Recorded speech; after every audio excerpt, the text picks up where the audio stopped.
నమస్కారం. వినాయక చవితి అంటే మనందరికీ గుర్తొచ్చేది ఆ పండగ వాతావరణం, మట్టి విగ్రహాలు, ఉండ్రాళ్ళు. కాని ఈ ఆచారాల వెనుక ఉన్న అసలు కథ, వాటి లోతైన అర్థాల గురించి ఈరోజు కొంచెం లోతుగా మాట్లాడుకుందాం. తప్పకుండా.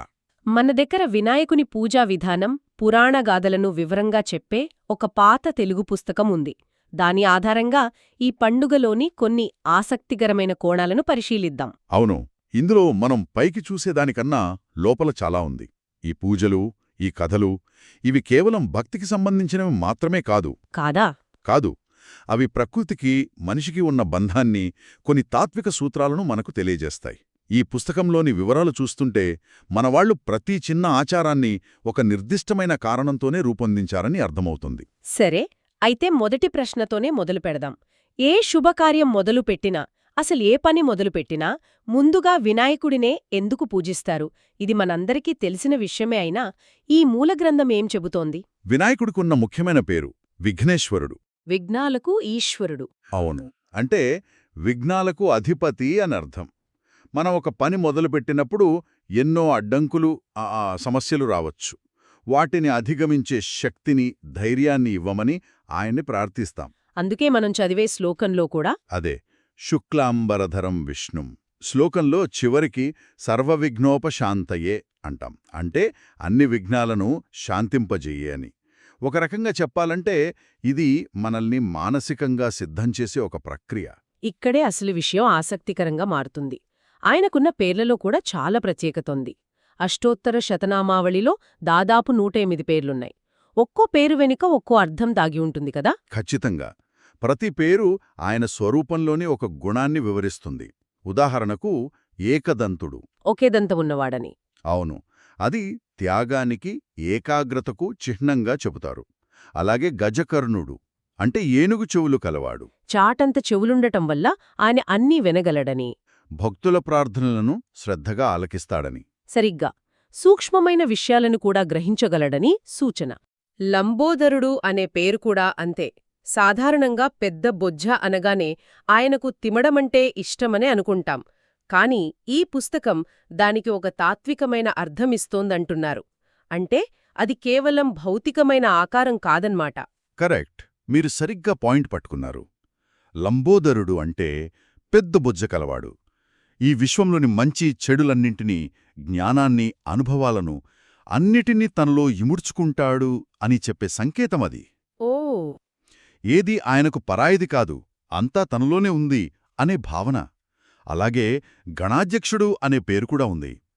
ఆయన సమూహాలకు నాయకుడు, లీడర్షిప్ క్వాలిటీస్ని సూచిస్తుంది. ఇలా ప్రతి నామం ఆయన యొక్క ఒక్కో శక్తిని మనకు పరిచయం చేస్తుంది. ఆయన రూపమెంత ప్రతీకాత్మకమో ఆయన పూజా విధానం కూడా అంతే ప్రత్యేకంగా ఉంది. ముఖ్యంగా ఈ పుస్తకంలో నా దృష్టిని బాగా ఆకర్షించింది 21 రకాల ఆకులతో చేసే పూజ, ఏకవింశతి పత్ర పూజ. అవును, పువ్వులతో పూజించడం చూశాం, కాని ఆకులతో పూజించడం వెనుక ఉన్న ఉద్దేశమేమిటి? ఇది చాలా విశిష్టమైన పూజ. మన చుట్టూ, మన పెరట్లో తేలికగా దొరికే 21 రకాల పత్రాలను దేవుడికి సమర్పిస్తారు. ఇక్కడ ఆసక్తికరమైన విషయమేంటంటే ఇది కేవలం ఒక ఆచారం కాదు, అదొక విజ్ఞాన బదిలీ. విజ్ఞాన బదిలీనా? ఎలా? మనకు అందుబాటులో ఉన్న ఈ పుస్తకంలో ఆ పత్రాల జాబితా స్పష్టంగా ఉంది. అంటే ఇది కేవలం దేవుడికి ఆకులను సమర్పించడం కాదు, ఇదొక రకమైన ఎకలాజికల్ లెసన్లా ఉంది. మన పూర్వీకులు ప్రతి పండుగలో ఇలాంటి సందేశాన్ని నిగూఢంగా దాచారా? చాలా వరకు అవును. ఇది కేవలం ఆచారం కాదు, అదొక జీవ విజ్ఞాన పాఠం.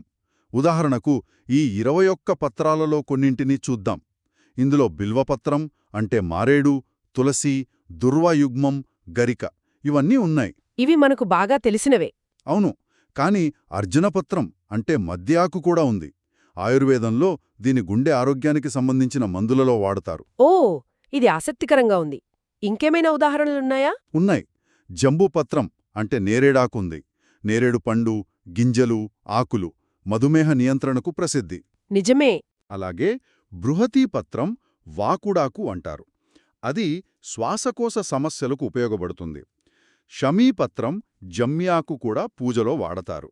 అంటే ఈ పూజ ఒక రకంగా దైవభక్తితో పాటు మన చుట్టూ ఉన్న ఫార్మసీని మనకు పరిచయం చేసే ఒక పద్ధతి అన్నమాట. అంటే ఈ మొక్కలను గుర్తించడం, వాటి ప్రాముఖ్యత తెలుసుకోవడం ద్వారా ఆ తరానికి ఆ జ్ఞానాన్ని అందించారు. ఖచ్చితంగా. అద్భుతం. అంటే ఆరోగ్యం, పర్యావరణం, ఆధ్యాత్మికత మూడింటిని కలిపిన ఒక గొప్ప ఆచారమిది. సరే, ఆ పత్రాల పూజ మనకు ప్రకృతితో ఉన్న సంబంధాన్ని గుర్తుచేస్తే, ఈ పండుగలో ప్రకృతిలోని ఒక అంశాన్ని, చంద్రుణ్ణి చూడకూడదనే ఒక విచిత్రమైన నియమం కూడా ఉంది. అవును. ఈ వైరుధ్యం వెనుక ఈ పుస్తకంలో ఒక అద్భుతమైన కథ దాగి ఉంది. అవును. ఆ కథ ప్రకారం ఒకసారి వినాయకుడు భక్తులు సమర్పించిన కుడుములు, ఉండ్రాళ్ళు కడుపునిండా తిని తన వాహనమైన ఎలుకపై వెళ్తుంటాడు. హ్మ్, పొట్ట బరువుకి ఎలుక తడబడటంతో ఆయన కిందపడతాడు. పొట్ట పగిలి లడ్డూలన్నీ బయటకొస్తాయి. వాటిని తిరిగి పొట్టలో పెట్టుకుని పక్కనే ఉన్న ఒక పామును నడుముకు చుట్టుకుంటాడు. ఆ సమయంలో ఇదంతా చూస్తున్న ఆకాశంలోని చంద్రుడు తన అందానికి గర్వంతో పగలబడి నవ్వుతాడు. తన రూపాన్ని చూసే ఎగతాళి చేశాడని వినాయకుడికి కోపమొస్తుంది. తీవ్రమైన కోపం వస్తుంది. నీ అందం చూసి గర్వంతో నన్ను హేళన చేశావు కాబట్టి ఈరోజు, అంటే భాద్రపద శుద్ధ చవితినాడు, నిన్ను చూసిన వారికి నీలాపనిందలు, అంటే చెయ్యని నేరానికి నిందలు వస్తాయి అని శపిస్తాడు. ఈ శాపం సాక్షాత్తు శ్రీకృష్ణుడికే తగిలింది. అదే శమంతకమణి వృత్తాంతం. ఆ కథ చాలా పెద్దది, కాని మన శ్రోతల కోసం దాని సారాంశమేమిటి? ఖచ్చితంగా. ద్వాపరయుగంలో సత్రాజిత్తు అనే రాజు సూర్యుణ్ణి ప్రార్థించి శమంతకమునే అనే ఒక అద్భుతమైన మణిని పొందుతాడు. అది రోజూ భారీ మొత్తంలో బంగారాన్ని ఇస్తుంది. ఓకే. ఒకరోజు సత్రాజిత్తు సోదరుడు ప్రసేనుడు ఆ మణిని ధరించి వేటకు వెళ్తాడు.